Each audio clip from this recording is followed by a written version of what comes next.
Истина здесь, но вам сюда не попасть. Это недостаточно абхазско. А где у нас есть выверенный золотой стандарт или эталон? Все мы так или иначе что-то делаем во имя нашей страны. Вот заходит человек, что у вас первое? Да. Абхазы, французы Кавказа. Ну, мне Почему? так для интервью надо. И то, что мы с вами сейчас здесь сидим, это абсолютно невероятная история. Вот какие мы избалованные люди. Кто жил и мысли, тот не может в душе не презирать людей.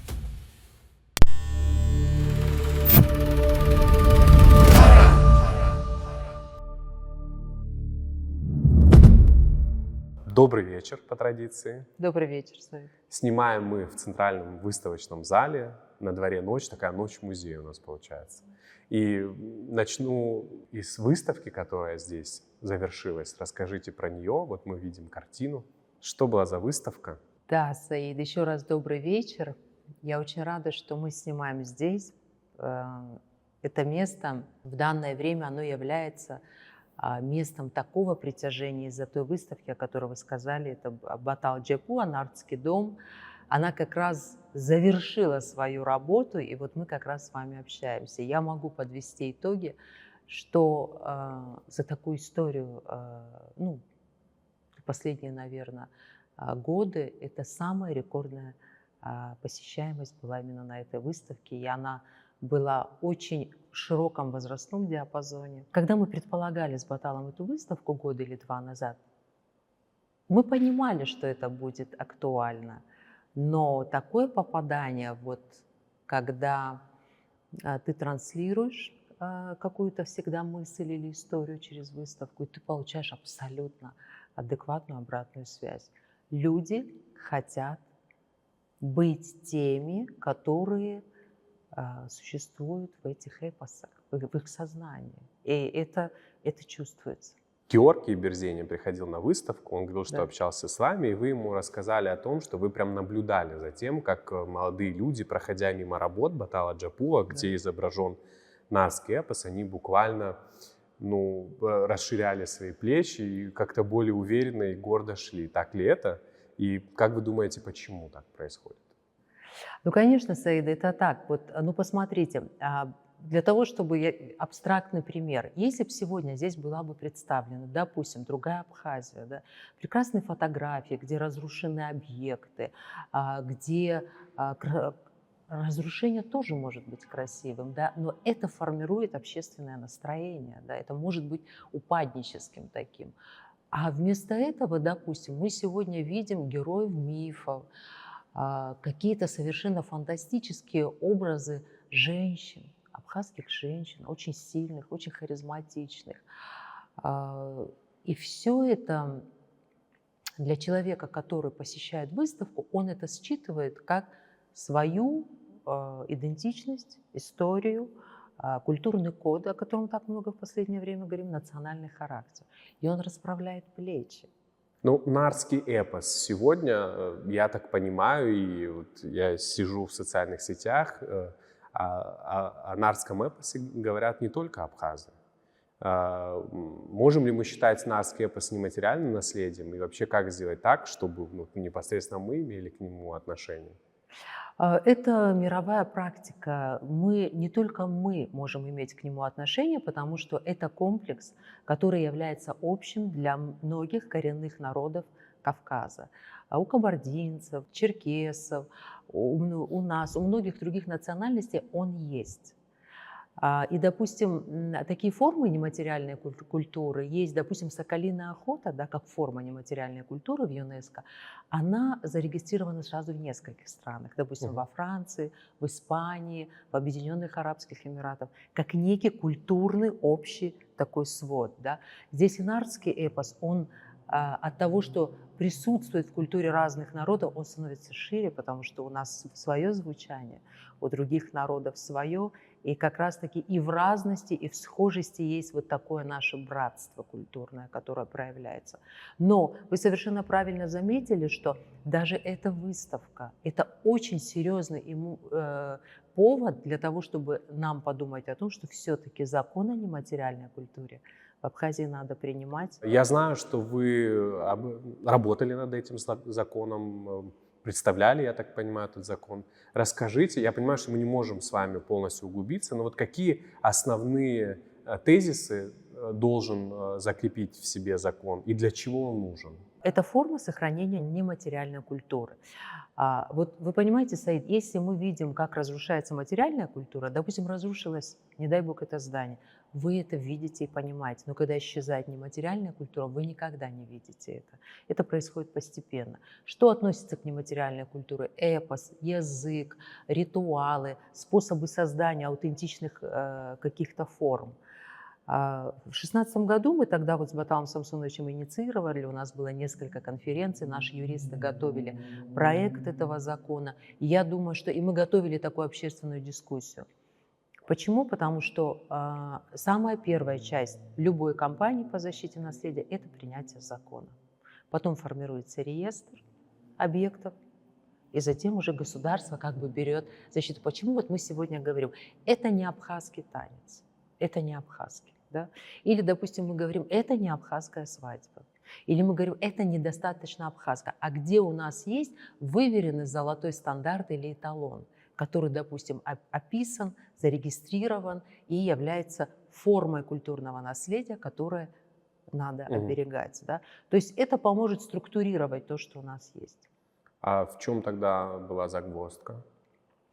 Ну, вы знаете, загвоздки конкретной такой нет. Наверное, не было такого накала вот общественного настроения, чтобы создать. К этому же можно вернуться. И я думаю, что кто-то из депутатов, может, нас с вами услышит, и это будет его такая вот инициатива. И он правда войдет в историю, потому что это хороший закон.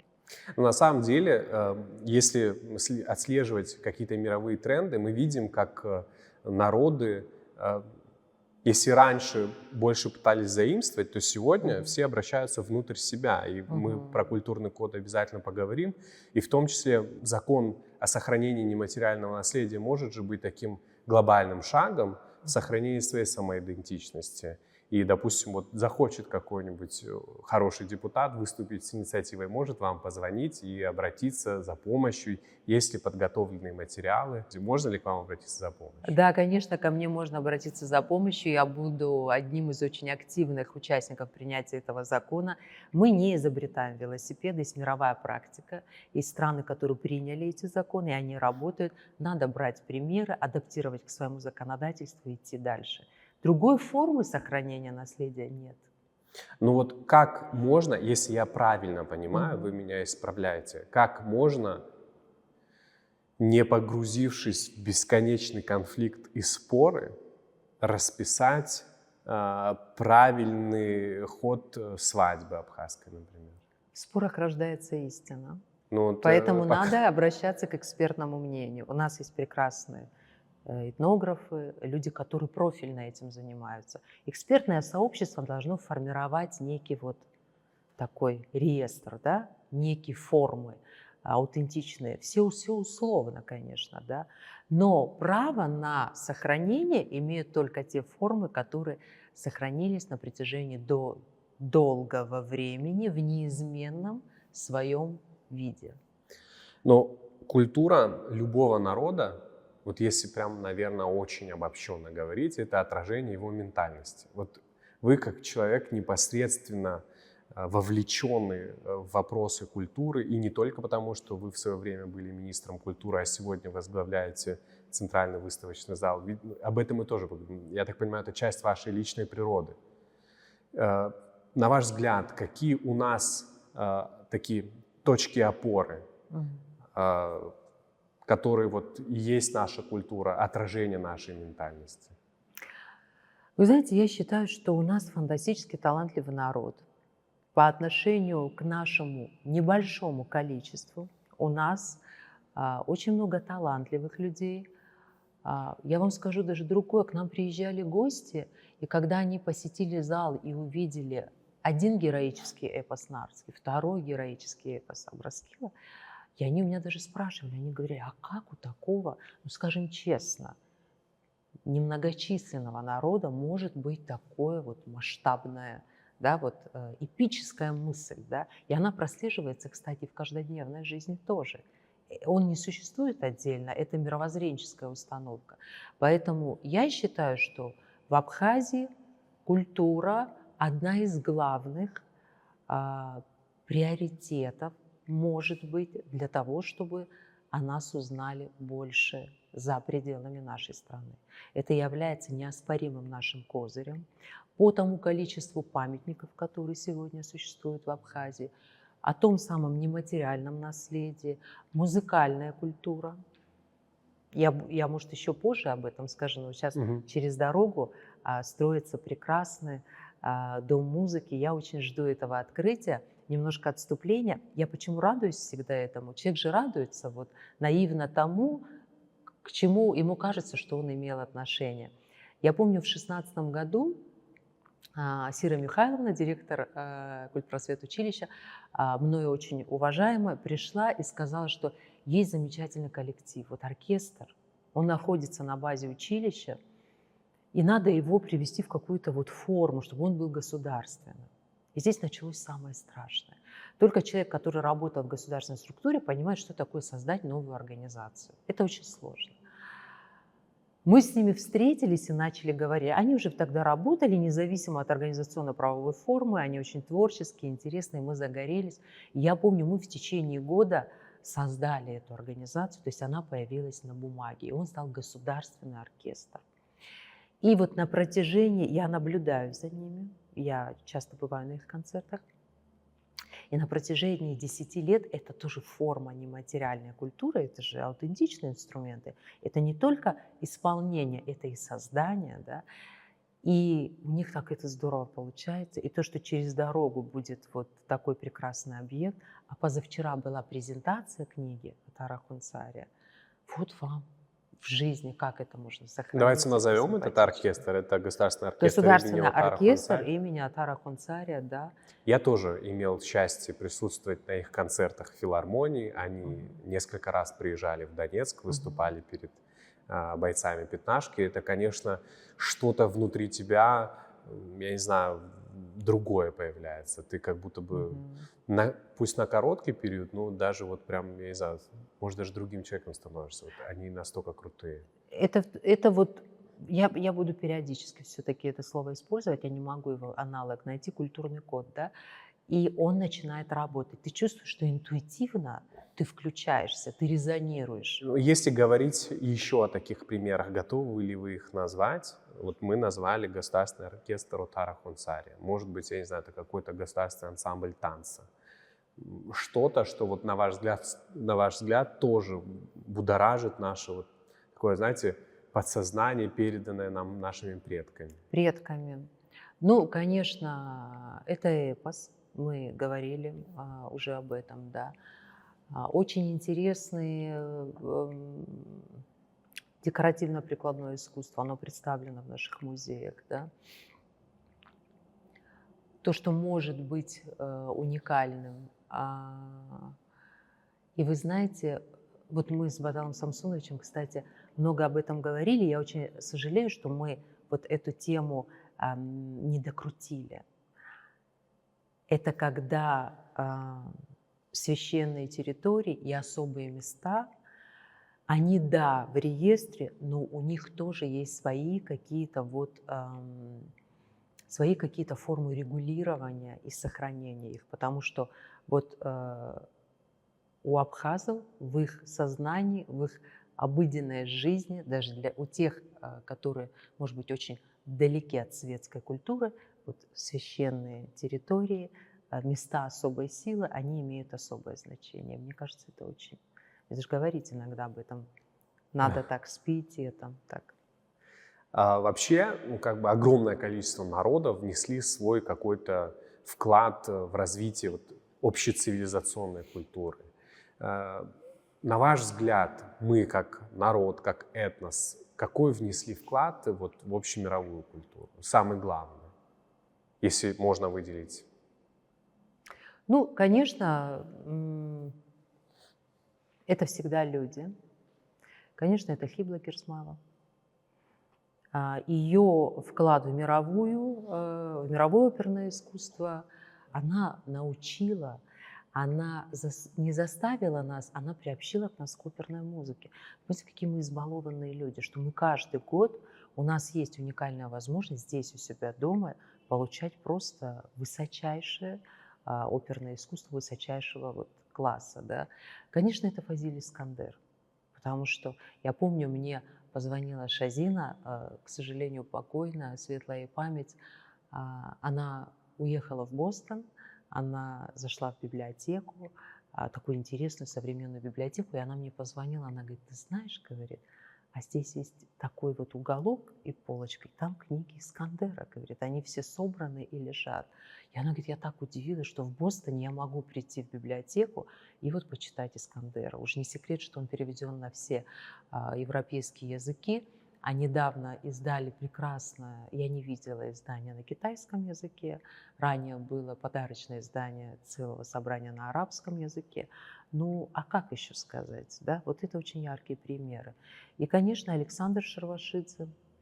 Говорить об этом сегодня и тяжело, но надо, потому что это единственный художник, который был одним из главных художников императорского театра, главным художником дягилевских сезонов русского балета и одним из главных участников тех самых революционных выставок русского искусства в Париже. И прожил здесь, в Абхазии, всего 1,5 года и создал первую профессиональную абхазскую студию, которая была, ну, так скажем, точкой отсчета профессиональной школы изобразительного искусства. Если говорить о современных, молодых абхазских художниках, так вот, чтобы вы искренне не переживали, что вот вы кого-то не назовете, он обидится. А вот на ваш взгляд, есть такие яркие звезды, которые тоже могут со временем засиять на мировом Олимпе? Ну, Саид, я наблюдаю. У меня есть такие люди, которые молодые, мне интересно. Вот я за ними наблюдаю. Ну, хотя бы искренне радуюсь. парочку имен, чтобы мы сейчас у них работу Конечно, купили, пока пока вы можете, да. очень дорого. Кстати, это очень правильный ход.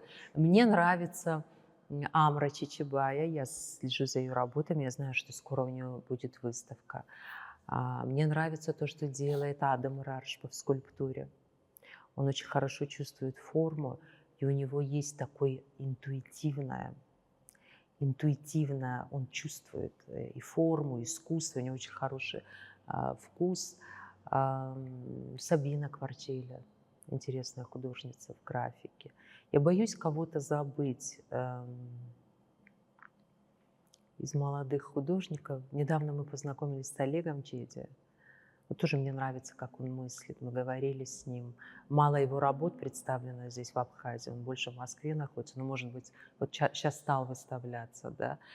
И много молодых, интересных людей. Но, Саид, здесь очень важно, почему я говорю, я наблюдаю для себя, потому что очень важно, чтобы они на протяжении жизни, да, развивались. А вот на ваш взгляд, какую роль должно сыграть вот в становлении молодых художников в государстве? Это же сложно, допустим, молодому художнику без связи, без знакомств организовать выставку, там, я не знаю, ему выкладывают в интернет. Должна ли быть какая-то государственная поддержка? Или, может быть, нет? Это должен быть какой-то обязательно сложный путь, тернистый, драматичный. Вы знаете, я недавно слушала кого-то из очень известных режиссеров, и он сказал такую вещь, что страдания в творчестве, они необходимы. Они дают тот накал художнику, и без этого он творить не может. Но когда их очень много, они мешают. И государство, да, конечно, в идеале это должны быть там программы, гранты и все такое. Но если не получается, не надо ничего ждать. У нас такое небольшое общество, мы все знаем друг друга. И если человек работает, и ему это нравится, и у него это получается, он может найти выход на альтернативные сперва площадки, да, на какие-то небольшие галереи, пространства. Потом раз здесь, там, сотрудничество с разными какими-то другими людьми, да, и потихоньку на протяжении нескольких лет он все равно станет активным участником художественной жизни. Но, Саид, у нас вот, понимаете, в чем? Мы иногда находимся в отрыве от профессионального мира. Нам очень важно сверять часы с другими сообществами, которые находятся за пределами Абхазии, для того, чтобы мы не всегда варились в своем соку. Это тоже такой момент очень важный. Мы здесь можем все и выставить, и поговорить, и так далее. Но самое главное, что мы были конкурентоспособны еще где-то там, где нас не знают. Но вот эти мосты кто должен налаживать? Ну, конечно, участие в выставках за пределами Абхазии – это сложно, но государство должно по возможности, конечно, помогать. Но когда большие, допустим, выездные выставки абхазских художников, конечно, государство всегда помогает, потому что это не осилит художник никак. Но их бывает немного, там раз в год, два. Поэтому это либо какая-то частная инициатива, человек сам выезжает, выставляет работу. Но мы с вами за кадром давно уже знакомы, как-то мы обсуждали, и вы поделились, что у вас личная большая коллекция картин. Есть ли в этой коллекции молодые художники? Вы знаете, я вот принципиально себя коллекционером не считаю, не называю, но тем не менее, ну, у меня не такая большая, но более 50 работ у меня есть. У каждой работы вот отдельная история. И Батал мне сейчас подарил одну работу. Вот эта фраза меня просто для меня была какая-то удивительная, которую он вынес в заголовок нартовской выставки. Ты заходишь и ты читаешь: «Истина здесь, но вам сюда не попасть». И мне досталась работа, где эта фраза зашифрована, значит, не случайно. Я должна об этом подумать. Вот. Молодые художники. У меня есть Диана Волба, у меня есть Общак Хагба, у меня есть Рустам Хандамов, у нас есть вот общая подруга София Беквава нас познакомила. Он потрясающий художник, наш современник и практически классик. Ну вот я могу так, может, не похвастаться, но сказать, что вот целая серия его работ у меня есть. Есть наши художники, и Руслан Габля, и Виталий Кацба. Но у меня такая немножко хаотичная коллекция, но там нет плохих работ. Ну, я целенаправленно сперва с вами поговорил про художников молодых, которые только там в начале своего пути. Да. Вот вы назвали художников уже таких, скажем так, аксакалов абхазского общества. Это Руслан Габля, Батал Джапуа. Я вот хотел бы спросить, есть вот прям, может быть, что-то самое любимое для вас из вот плеяды художников, которые вот постарше? Ведь в их сюжетах очень много грузино-абхазской войны. Ну, Саид, мне сложно выделить одного художника. Есть те или иные темы, которые мне близки. И в меру своей профессиональной принадлежности я, наверное, не буду артикулировать сейчас конкретной личности. Но вот, допустим, чувство цвета Руслана Габля для меня вообще оно абсолютно вот уникальное и потрясающее. Если говорить про Виталика Кацба, на сегодняшний день это прекрасный сценограф, который, мне кажется, может создать фактуру, пространство, вот световоздушное решение для любого спектакля. Да, это такая вот котляровская школа. Сергей Цвижба абсолютно особняком стоит, да. Нукзар Логуа, который делает в своих произведениях нарский эпос, он совершенно другой. Он такой современный, такой смелый, нартский эпос. Это вообще другое прочтение. И мы будем его в апреле выставлять на юбилейной выставке, и вы это увидите. И Амиран Адлиба, который достаточно смелую, интересную, современную скульптуру делает. Виталий Дженя в своем академическом таком больше русле. Да? Поэтому здесь, наверное, не про самый-самый, а про то, что это такое поколение, которое сформировало такой достаточно серьезный профессиональный пласт. Современные художники, молодые художники, у них больше свободы. Ну, может быть, не у всех, но меньше такого, как вам сказать, академической основы, не у всех. Вы знаете, вы сейчас так ярко про них рассказывали, что я вам немного позавидовал, что я так хорошо не ориентируюсь, и мне кажется, что многие не ориентируются, а вот у нас есть, видите, какое наследие. Как вы считаете вообще, вот какие шаги нам нужно сделать, чтобы популяризировать наших художников, наших писателей, вот наш культурный код? Но стоит сейчас самая интересная для меня тема, и проекты, в которых я и работаю, и сама какие-то создаю, это как раз-таки такие кросс-культурные, которые между. Мне очень нравится, когда изобразительное искусство пересекается с литературой, где-то возникает музыка рядом с этим, да, может быть фотография, потому что вот эти все перекрестки, пересечения, вот того подхода, который был раньше, вот скульптура, она Мгм. отдельно, вот живопись, она отдельно. Я график, я не могу заниматься скульптурой. Этого нет. Сегодня стираются все грани. Сегодня все средства художественной выразительности работают на то, чтобы вы транслировали свою мысль. Вот вы, может быть, прекрасно пишете. Вы пробовали? Не скромно говорить, но пробовал. И как? Не прекрасно. Но это ваше мнение в этой области не может быть экспертным. Так что вы делитесь Оно так и своими останется в произведениями. секрете. Вот поэтому как это сделать популярным? Ну, смотрите, давайте на примерах. Вот Шири Мгм. Надир, да, который делает музыку. Я была на его концерте, потом мы делали с ним интервью. И я с ним тоже так часто сверяю часы, когда мне в современной музыке что-то очень нравится, я ему посылаю, он говорит, да, да, это действительно хорошо. Что он смог сделать? Вот есть старые песни, как бы «Соль земли», да, у которых есть такой нерв, в которых есть история, намоленность. Да. Он взял их и переложил на современный лад, так скажем, упрощенно. Да. Это Ну было и интересно? он, безусловно, вообще просто ворвался Да, это в явление. плейлисты наши. Это да, Да, это да, точно явление. да. Ну и тут он не избежал, я, насколько знаю, и конфликта. Была трагичная песня, которую Мгм, он мгм. переделал на современный динамичный язык звучания. И, в общем, Да. я так понимаю, что он из альбома эту песню убрал. То есть ты всегда рискуешь нарваться на огромный хейт, если ты чуть-чуть начинаешь выходить за рамки. И это тоже нормально, потому что ты не можешь знать до конца весь алгоритм этот. Да? Он достаточно искренне обратился к этому материалу и сделал, воспроизвел другую современную историю. Мы ему задавали этот вопрос и говорили, кстати, об этом тоже.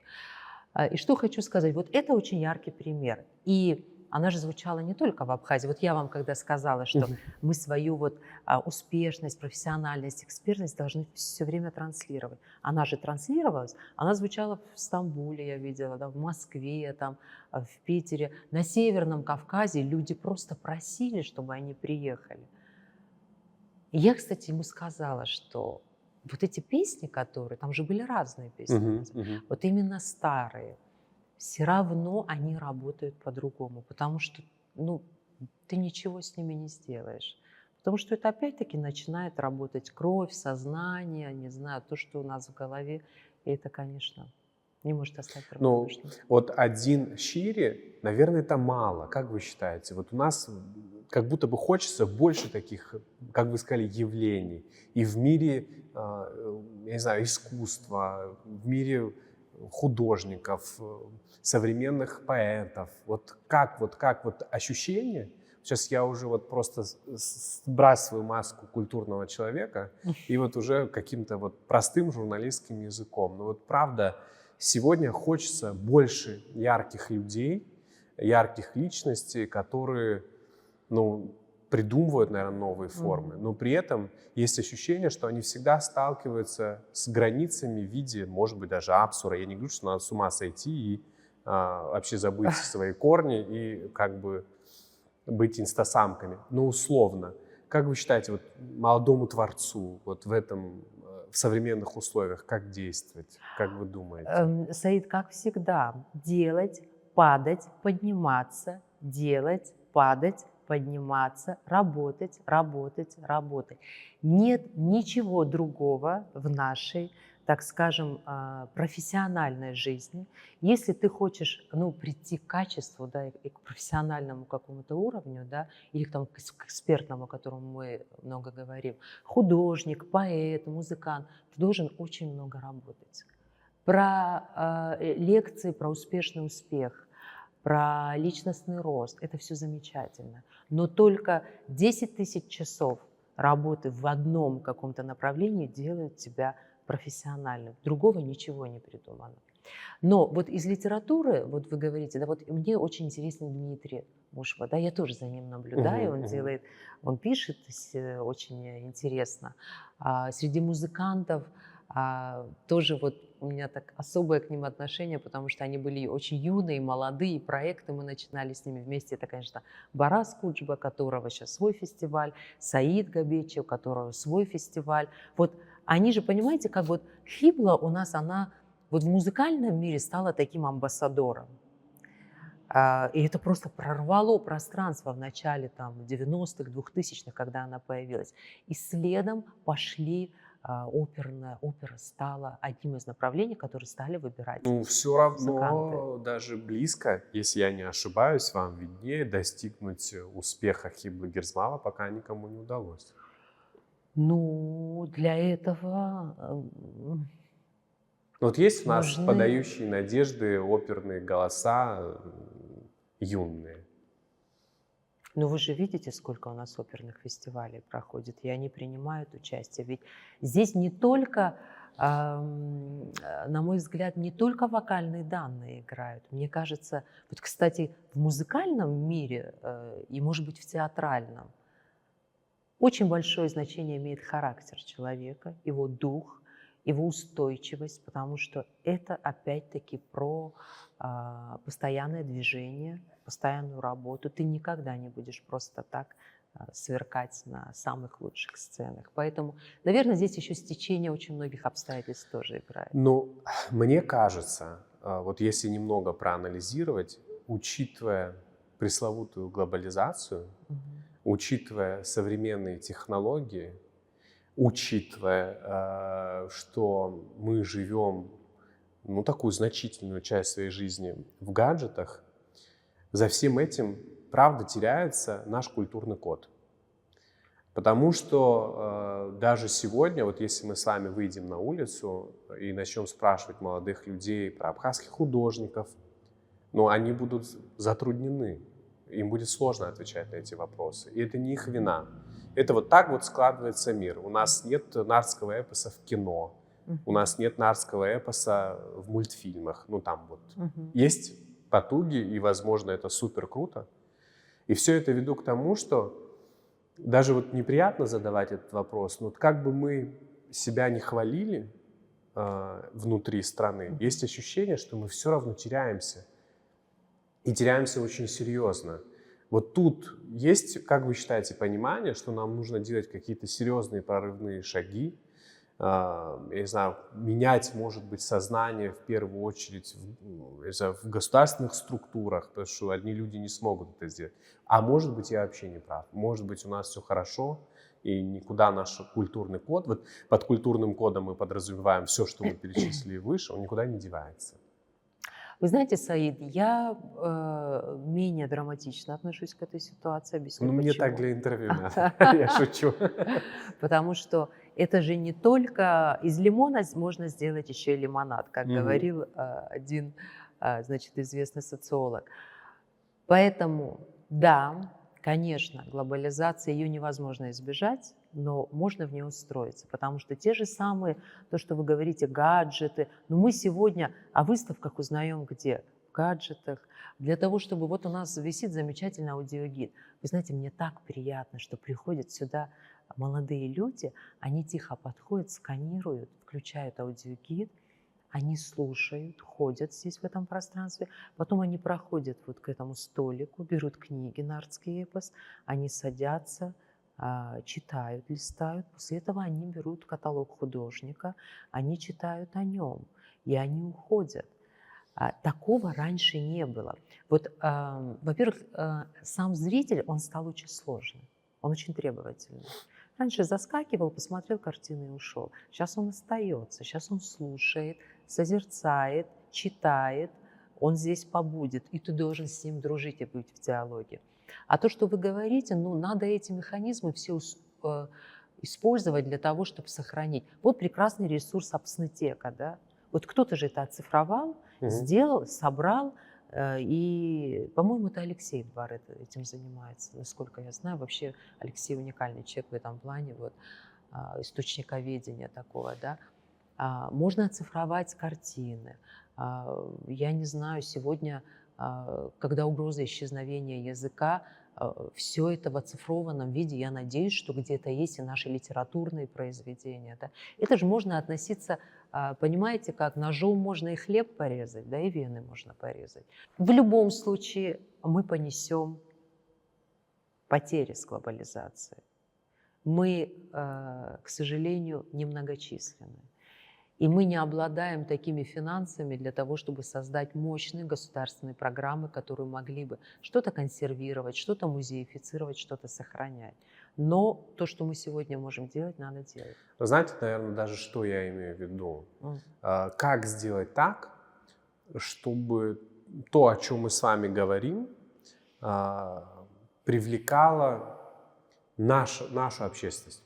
Я приведу пример. Вот Давайте. условно, театр имени Фазилия Искандера, русский драматический театр, который сумел каким-то чудесным образом сделать так, что залы заполняются, иногда даже сложно найти билеты на премьеру. То есть вот как бы есть у нас такой успешный пример. Может быть, учитывая, что может, я по себе сужу, и это неправильно, и интерес к выставкам очень большой, тоже вы меня как бы поправляете, ничего страшного. Но как мне кажется, что вот даже я вот сейчас сформулирую вопрос. Вы сказали, что выставка Батала Джапуа произвела фурор. Вот фурор — это сколько человек? Я вам скажу. По условным нашим подсчетам, это более 7 тысяч человек. Для нас это очень большой показатель. Мы живем в условиях небольшого города, мы живем во временном отрезке нетуристического высокого сезона. К нам приезжали школьники. Кстати, очень... Сами приезжали или сами насильно приезжали. заставляли? Вот со мной связался министр образования. Мы говорили с Ханной Гумбо, она сказала, что было бы хорошо организованные группы сделать. И мы с удовольствием это поддержали. Во вторник и в четверг к нам приезжали на автобусах из других городов. И если бы вы сюда зашли во вторник или в четверг с 3 до 6, вам бы показалось, что вы попали на какой-то вокзал, не знаю, поездов дальнего следования, потому что здесь огромное количество детей было.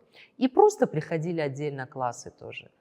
Вот. И для нас это высокий показатель стоит. Мы за него бьемся. Но это же одна выставка. Это вот мы с вами говорим про одну выставку. Да, да. И мы бьемся за показатель 7 тысяч человек. Конечно.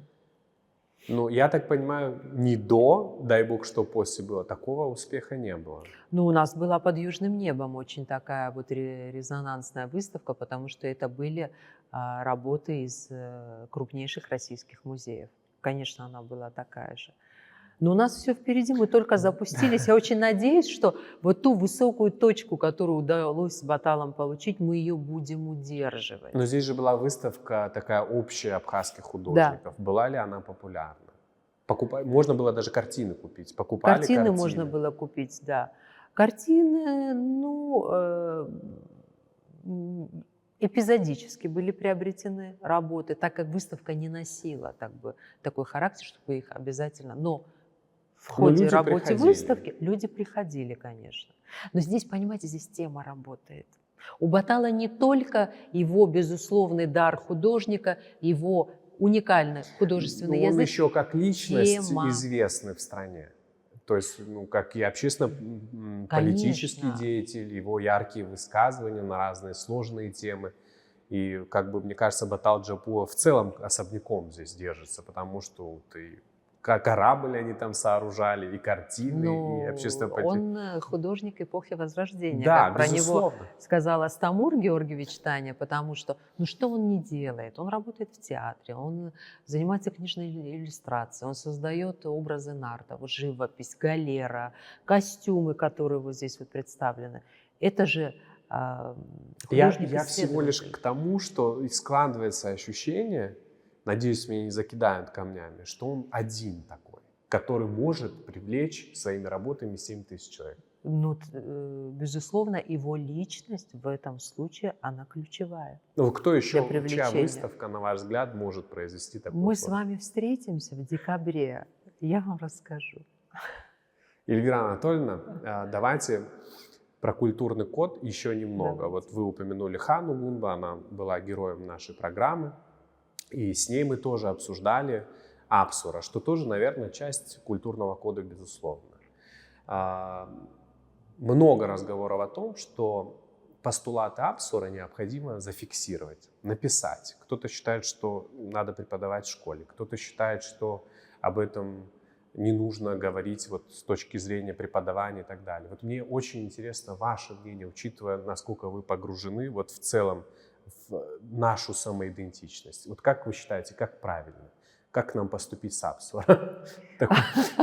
Очень риторический вопрос. Глобальный вопрос. Как нам поступить с Апсурой? Это очень хороший вопрос вы задали.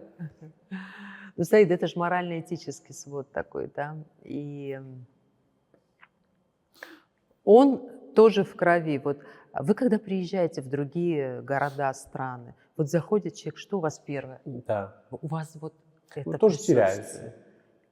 Не потеряете, не бойтесь. Вот несколько раз сюда заедете, потом приедете и опять начинаете. Да? А потом, когда ты узнаешь, что с тобой все хорошо, это основа международного вообще такого стандарта, да, вот такого протокола, человек должен привстать и встретить другого человека. Ты понимаешь, что у тебя все хорошо. Я считаю, я не знаю, какая форма нужна. Я думаю, что это больше знают люди, которые в системе образования работают.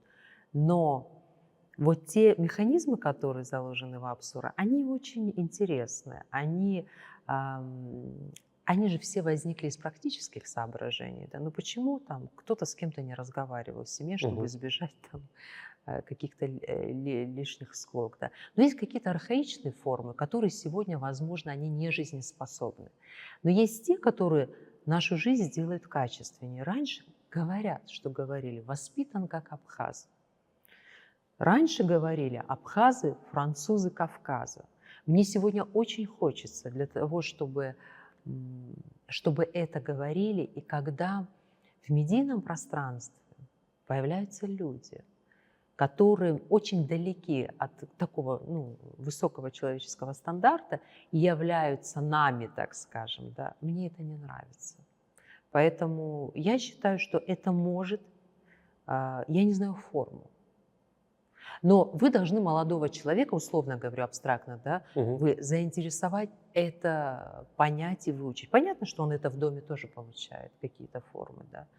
Поэтому я не знаю, я считаю, что да, надо, но для этого нужен современный язык, чтобы им объяснить, понимаете. Вот я, Саид, сегодня шла на интервью, мой младший сын меня спросил, он говорит, куда ты идешь? Я говорю, у меня интервью. Он говорит, а сколько оно будет длиться? Я говорю, не знаю, час или час 20. Он говорит, о чем можно? Что вот будут директора выставочного зала слушать целый час или час 20? Вам не было обидно? Нет. Я скажу почему. Потому что, общаясь со своими детьми, один из которых младший подростковый, другой старший подростковый возраст, я же тоже, понимаешь, я очень боюсь морально устаревшей быть, и они мне какие-то вещи подсказывают. Поэтому я с ними заново знакомлюсь. Это другие люди. Они не те, что были детьми. И мне очень важно с ними подружиться, как-то выстроить отношения. Для них, для ваших детей, как срез, скажем так, абхазских подростков, что означает слово «апсур»? Вот это просто вот как бы на автомате кодекс чести Абхаза, или они понимают глубинный смысл? Я думаю, пока они глубинный смысл до конца не понимают, но форма поведения, да, то есть в публичном пространстве, там, в каких-то, не знаю, там выражениях, в какой-то сдержанности, да, она проявляется. Вообще, конечно, удивительно, что мы сегодня сидим в здании Центрального выставочного зала, Это потому правда. что здесь был страшный пожар. Часть, правда, культурного наследия навсегда исчезла, но я хочу поговорить про пожар. Еще тогда много говорили о том, что виновные обязательно будут найдены. Расскажите, как обстоят дела сейчас, есть ли какие-то выходы, понимание того, почему этот пожар произошел, ответственные за то, что произошло? Вы знаете, Саид, это, конечно, очень такая драма и трагедия конкретно в моей деятельности, потому что у меня очень многие проекты были связаны именно с фондами Национальной картинной галереи. Для того, чтобы не было путаницы, я объясню, вот в то пространство, в котором мы сейчас сидим, да, здесь была организация, это картинная галерея, и они хранили фонды. Это здание Союза художников, а выставочный зал, он располагался этажом ниже.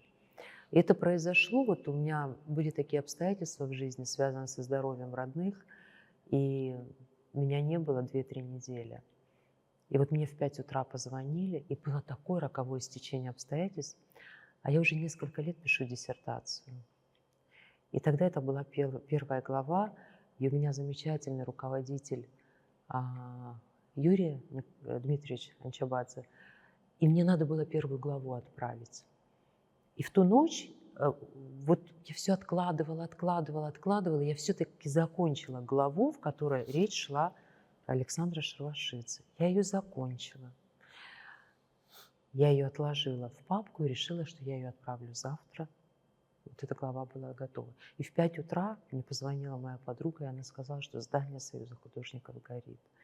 И потом вообще эта череда совершенно безумных вот этих событий, какое-то роковое стечение обстоятельств, и когда мне сегодня даже очень сложно об этом говорить. Потом был звонок Татьяны Шервашидзе,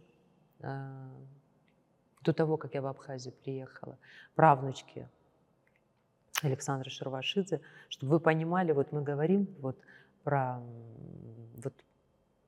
такое высокое воспитание, чувство достоинства, да. Она позвонила, и первое, что спросила, она говорит: Эльвира, я все знаю, скажите, пожалуйста, там никто не пострадал из людей? Я говорю, меня там нет, но я знаю, что никто не погиб. Она говорит, жизнь человека – это самое главное. Мы тогда с вами об этом поговорим, позже уже этот. И вот я помню ее второй звонок. Ой, потом, я честно говоря, Саид, то, что мы с вами сейчас здесь сидим, это абсолютно невероятная история с точки зрения финансов, строительных сроков, принятия решений волевых чиновников.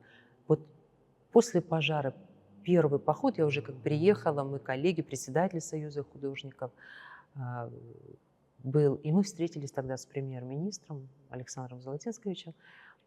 Мы были совершенно разбиты, обескуражены, потому что делать, как дальше? С одной стороны, картинная галерея, у которой большая часть фондов сгорела. С другой стороны, разрушенное здание. Я помню вот этот первый разговор, он все-таки заверил, что здание будет построено, вы работаете, а с фондами картинной галереи надо искать по всему миру и как бы собирать. И вот это была какая-то такая вот, отправная точка. Потом, через несколько месяцев, вот мы стояли прямо здесь, я помню, приезжал уже первый визит Сергея Владиленовича Кириенко, который посетил этот объект. Здесь была только крыша железная, да, были стены. И вот был еще такой момент, вот это здание очень долго вызывало споры, экспертизы, возможно ли его восстановить. И да, экспертиза была положительная, что возможно. И я помню, что он сюда приехал, он посмотрел этот объект и сказал, можно я выйду во двор? И это не входило в такие вот маршруты, так скажем, официальные. Да, в протокол. В протокол, да. И мы прошли во двор, и он рассказал, что, мы-то знали тоже об этом, да, что здесь жила его семья во дворе. Он вспомнил старых соседей. Я не говорю, что это стало главным, но это личное отношение, конечно, сработало. И буквально за полгода после... Потом уже Ольга Борисовна Любимова приезжала, и мы получили вот такие заверения, поддержку о том, что зал, как только будет восстановлен, сюда приедет выставка, которая это откроется. Поэтому такая вот абсолютно со всех сторон профессиональная поддержка со стороны Российской Федерации, она ощущалась. И то, что сегодня у нас есть современная площадка, где мы можем так вот с вами сидеть, говорить, смотреть картины, Я могу вам сказать, нигде на Северном Кавказе, насколько я знаю, даже на юге России, такой площади выставочной и такого вот как бы технического оснащения очень мало. Если я не ошибаюсь, дом музыки, о котором вы говорили выше, тоже восстанавливается при содействии Сергея Владимировича Кириенко, я так понимаю. Да, я это знаю, потому что посещение наших объектов, оно несколько синхронно происходит. И вот договорю эту мысль, когда Сергей Владимирович приезжал сюда, как раз-таки он озвучил мысль, что много ли работ, посвященных Абхазии, в федеральных российских музеях. И мы тогда сказали, что да, конечно, они лежат в запасниках, но как это собрать? И он сказал, ну, значит, надо показывать. И потом уже закрутилась параллельная работа с этой выставкой, и выставка «Южное небо» сюда приехала. Дом музыки, да, мы ждем его открытия, он тоже восстанавливается, и, может быть, даже мы вместе что-то придумаем, потому что не могут по разные стороны улицы находиться творческие коллективы и не прийти к какой-то коллаборации. Я думаю, это тоже будет. И мне, конечно, очень было трогательно и приятно его большое интервью Сергея Владимировича, что он выбрал здесь и записал его. И я чувствую какую-то, вы знаете, такую вот какую-то и личную, персональную ответственность, что эта площадка, она должна быть не только выставочным залом, она должна быть территорией смысла, она должна быть вот культурным центром, она должна работать, потому что это уникальная возможность, которую вот как бы нам дали, спасибо им за это, но дальше мы должны развиваться сами. Ну, есть идеи, может быть, вот в продолжение темы планируете что-то интересное? А вот я как человек суеверный, не всегда люблю анонсировать, но для вас сделаю исключение. Спасибо большое.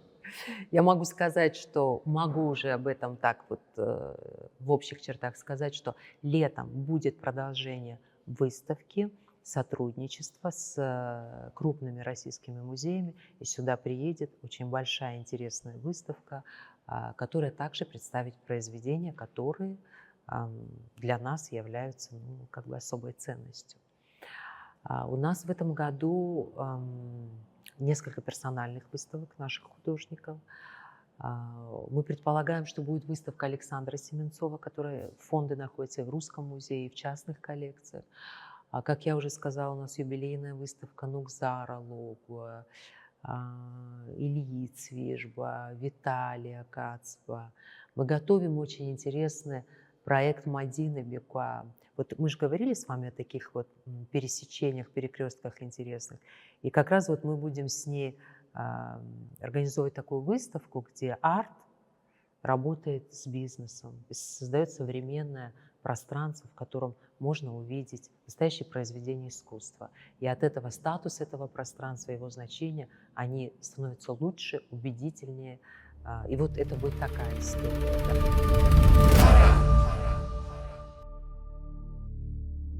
Эльвира Анатольевна, мы когда готовим вопросы нашему герою, стараемся находить общих знакомых, звонить, что-то там спрашивать. Естественно, мне было вообще очень интересно понять, вот, каким вы были руководителем в Министерстве культуры. Честно вам скажу, говорят, что строгим. Расскажите про вообще свой стиль управления и вообще сложно ли быть женщиной-руководителем в абхазском ведомстве? Саид, по моему ощущению, я очень требовательный руководитель, но я очень требовательна к себе. Поэтому я подтверждаю это, я не отказываюсь от этого. Но я не знаю другого способа получить какие-то результаты, потому что надо делать свою работу, когда идет дождь, когда светит солнце, когда опускаются руки, когда находит уныние, да? Ты должен быть в рабочей, адекватной, профессиональной форме. И такие, допустим, органы власти, как Министерство культуры, достаточно суровые. И условия работы там тоже очень рассчитаны на твою постоянную включенность такую. Да? Для меня это вот бесценный опыт, профессиональный и человеческий. Я очень часто на него опираюсь. Тогда вот это был такой вот чудесный какой-то период, несколько лет, мы сформировали команду. Она на процентов 80 состояла из молодых людей. И я сегодня наблюдаю за ними, за нашими юристами, за нашими архитекторами, за нашими ребятами, которые в информационных отделах работали. Да? Они уже эксперты в своей области. И мне тоже приятно, что когда-то мы это все начинали вместе. Но мы старались быть открытым министерством, нас даже иногда упрекали. Они говорили, почему у вас так много интервью? Почему все время Министерство культуры? У нас там в бюджете денег не хватает, у нас не урожай, у нас там, не знаю, какие-то страшные дефицит с бензином, а вы все Министерство культуры. И мы тогда спорили и говорили, ну, слушайте, давайте создавать положительную повестку, да? Потому что, когда есть отрицательная повестка, есть положительная, вы можете еще прийти к какому-то такому среднему показателю. Есть вещи, которые мы не успели, есть вещи, которые не получились. Но есть вещи, которые я вот с удовольствием вспоминаю. Это и фестиваль Хиблы, где мы получали очень высокую точку такого напряжения и такого профессионального роста. Фестиваль Искандера, там, не знаю, про Бараса сказала, про Саида Габичи. Очень много каких-то интересных делали вещей, но это командная работа. Я всегда считаю, кого бы ты куда ни назначил, если у него не будет команды, не будет никакой работы. Если вспоминать тот период, во-первых, хотелось бы вернуться, снова побыть министром культуры. Думаете ли вы об этом? Допустим, если бы к вам пришли с таким предложением, вы бы согласились или отказались? Вы знаете, я об этом не думаю. И моей целью не было никогда там работать. Для меня вообще было удивительно, когда меня пригласили возглавить Министерство культуры. У меня первое было нет, нет и нет. Это огромное направление. Да? Ну, потом так сложилось. Сегодня я нахожусь вот в таком каком-то ментальном, мне кажется, зрелом возрасте, когда я делаю те вещи, которые мне нравятся. И ритм моей жизни, он этому созвучен. И поэтому я не планирую возглавлять никакие министерства. Поэтому, но для меня это, опять-таки говорю, это очень важный опыт. Если говорить о деле, которое вам нравится, вы же дизайнер одежды. Ну, у меня шире, у меня было художественное проектирование, да, текстильное. Не требует душа реализовать себя в этом направлении? Ну, у меня вообще самая первая выставка, это была роспись по шелку, она была вот в частной галерее Агава тогда, да. Ну, вы знаете, Саид, ты не можешь быть везде. Ты должен где-то остановиться и делать какие-то вещи, которые, ну, у тебя, может, более или менее получаются. И как-то сделать акцент на этом. Поэтому сегодня у меня больше кураторская, организаторская такая вот деятельность, исследовательская. Я надеюсь, что когда-нибудь я и свою диссертацию, надеюсь, завершу. И тема такая, в общем-то, важная. Это история профессионального абхазского изобразительного искусства, которому чуть более 100 лет. И поэтому у меня сейчас вот эти направления. Я работаю еще в Абхазском в Абхазском институте гуманитарных исследований. Поэтому мой вектор сегодня он такой. А разве вы не преподаете? Я преподаю в университете. И ставите даже двойки? Нет, я не люблю ставить двойки, я их не ставлю.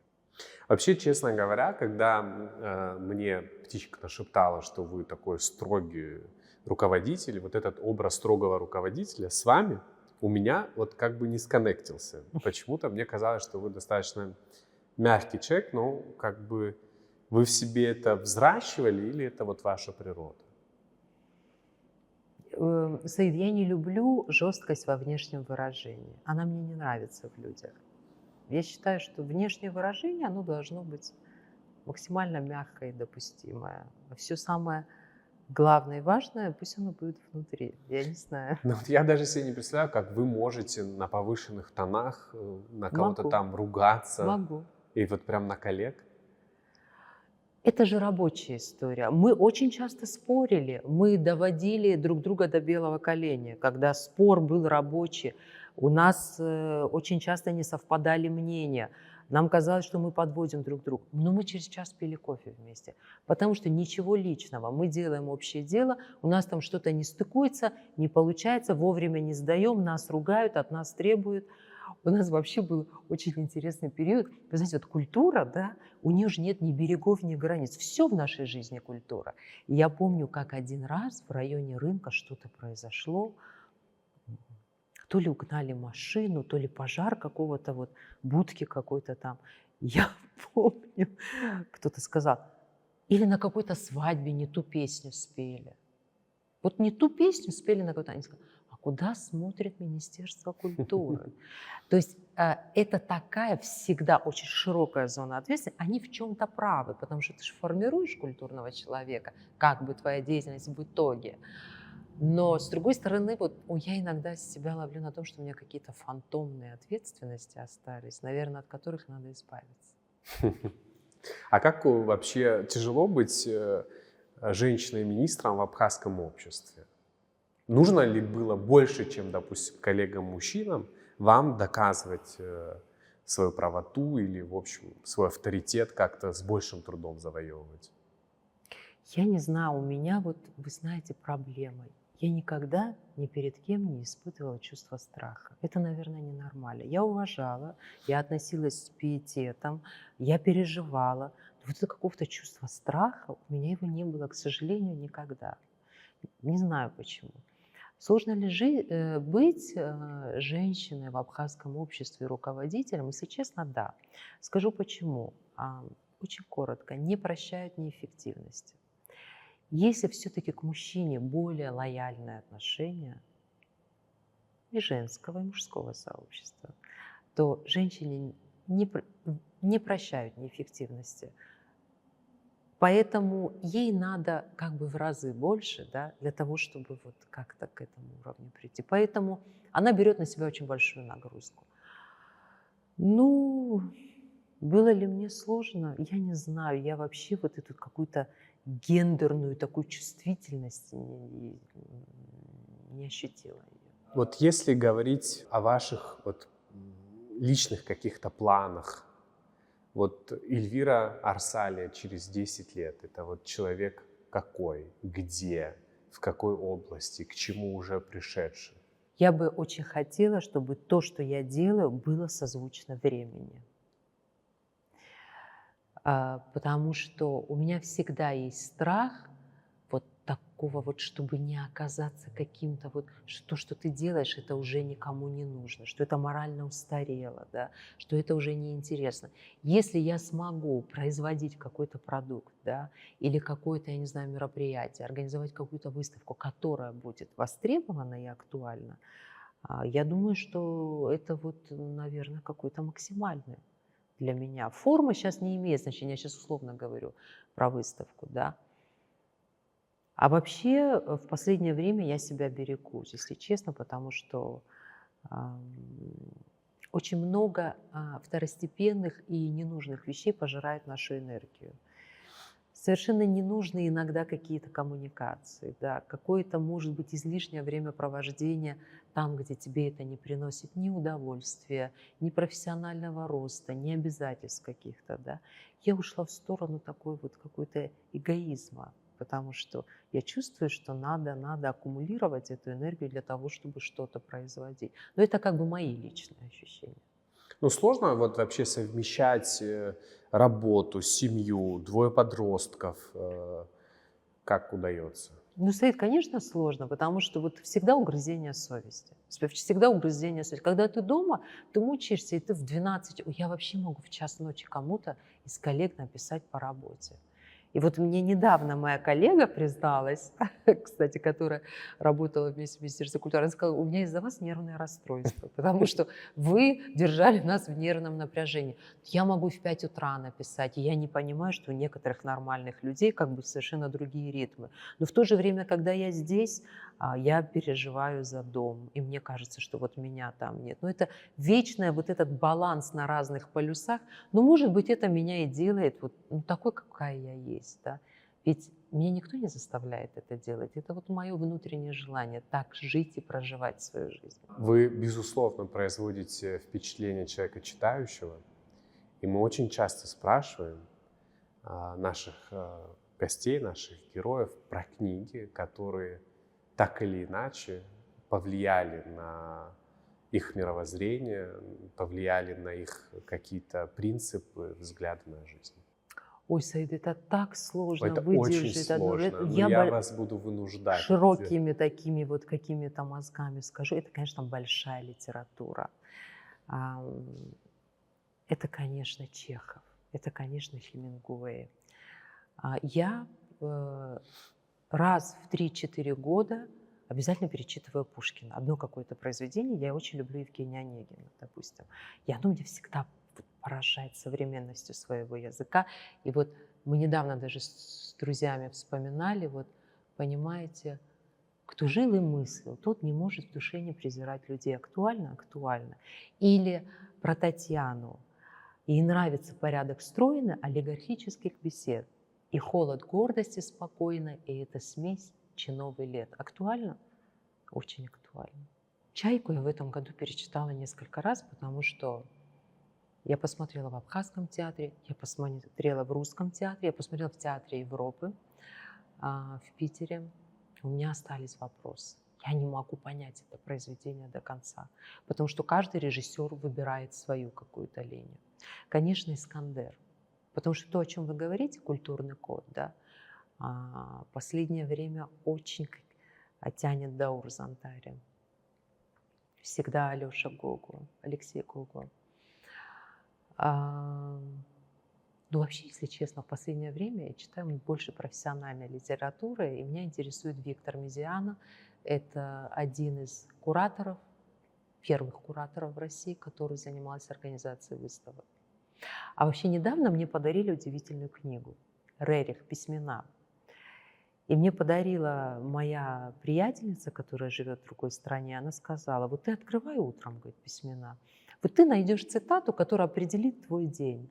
Это так работает. Вы знаете, что я сегодня... Я не скажу, что я каждое утро открываю, но у меня есть свои священные ритуалы. Я встаю в 7 утра, все спят. Я должна в тишине выпить чашку кофе, подумать о жизни, о чем я там грущу, мечтаю, переживаю.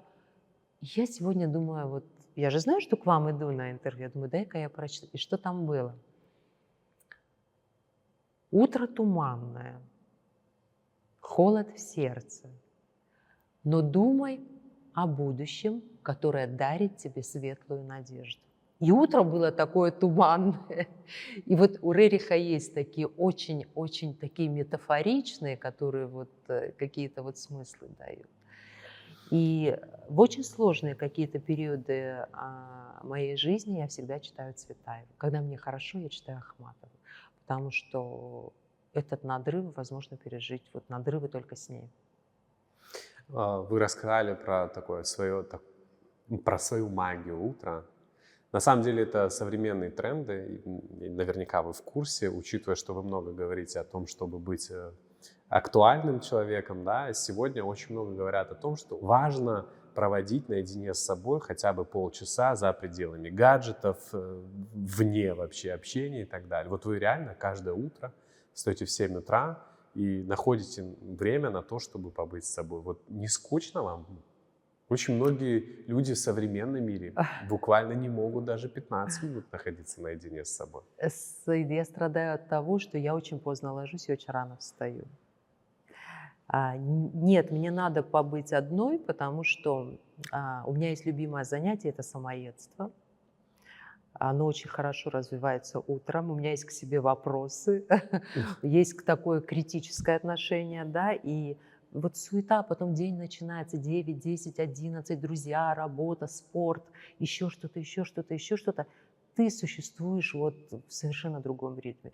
Здесь какая-то пауза, можно какую-то установку еще получить. Вы сказали, что вы занимаетесь самоедством. Не могу вас не спросить, за что вы чаще всего себя ругаете? Да заразная, вы знаете, заразная, потому что, ну сейчас вот я уже как-то вот уже начинаю принимать себя, да, ну есть, конечно, вот к себе признать, что вот это не сделала, а надо было еще вот это сделать, а вот это надо было сделать лучше, а это надо было сделать вчера, а этого вообще делать не надо было. Обычная, рутинная вот такая история.